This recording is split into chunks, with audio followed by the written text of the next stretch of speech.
இங்க ஒரு பூனை அந்த இடத்துல திடீர்னு உறைஞ்சி போய் நிக்குது. அந்த பூனையை வளர்த்தவன் அதை பார்த்து ஷாக் ஆகி அதை தொடும்போது பலூன் மாதிரி அங்கேயும் இங்கேயும் போகுது. கண்டினியூஸா அவன் அந்த பூனையை அசைக்கும் போது அங்க இருந்த லைட்ஸ் எல்லாம் பிளிங்க் ஆக ஆரம்பிக்குது. உடனே அவன் கீழே விழுந்துடுறான். அங்க இருந்த பொருட்களை பிடிச்சு பாக்குறான், ஆனா முடியல.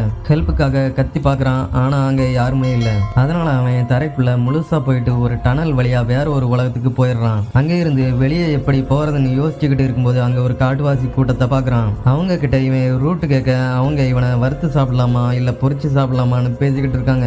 அவங்க பேசுறது இவனுக்கு புரியலனாலும் அவங்க மேல இவனுக்கு டவுட் வருது. சோ அங்க இருந்து எஸ்கேப் ஆகி போலீஸுக்கு போன் பண்றான். ஆனா போன்ல சிக்னல் இல்ல. அவங்க கவனிக்காத நேரத்துல திரும்பவும் அங்க இருந்து ஓடி அங்க இருந்த காட்டுவாசிங்க கோட்டைக்குள்ள போயிடுறான். அதுக்கப்புறம் அவங்க அவனை ஃபாலோ பண்றதை ஸ்டாப் பண்ணிடுறாங்க. அவன் குகைக்குள்ள வேகமா ஓடிக்கிட்டு இருக்கும்போது கால் தடுக்கி விழுந்து திரும்பவும் டைம் டிராவல் பண்ணி அவனோட வீட்டுக்கே வந்துடுறான். அவனோட ஃபேமிலியில உள்ளவங்களுக்கு என்ன நடந்துச்சுன்னு தெரியாது. இவனுக்கும் அதை எப்படி சொல்றதுன்னே தெரியல. இவன் அவனோட பாடியால பல மாடிகளை உடைச்சிட்டு வந்தாலும் எந்த அடியும் படாம கழுத்துல ஒரு பைட் மார்க் மட்டும் இருக்குது. இந்த இன்சிடென்ட்ஸ் எல்லாம் இதோட முடியல. அதே மாதிரி ஒரு நாள் இவன் திடீர்னு தரைக்குள்ள போறத யாருமே கவனிக்காம எல்லாரும் ஃப்ரீஸ் ஆகி நிக்கிறாங்க. வீட்டுக்குள்ள முங்கின இவன் திடீர்னு ஒரு ஏரியில எழும்பி இருக்கிறான். அங்க இருந்த காட்டுவாசிங்க இவனை துரத்த இவன் பயந்து தண்ணிக்குள்ள முங்கிடுறான். முழிச்சு பார்த்தா தண்ணி தொட்டில இருந்து ஒருத்தன் இவனை தூக்கி விடுறான். இந்த மாதிரி டைம் டிராவல் அடிக்கடி இவன் லைஃப்ல வந்துகிட்டே தான் இருக்குது. அதுல இருந்து எப்படியாவது தப்பிச்சுடணும்னு வழி தேடிக்கிட்டே தான் இருக்கிறான். அதுக்கப்புறம் என்ன நடந்துச்சுன்னு தெரிஞ்சுக்க இதோட அடுத்த பார்ட் வர வரைக்கும் வெயிட் பண்ணுங்க.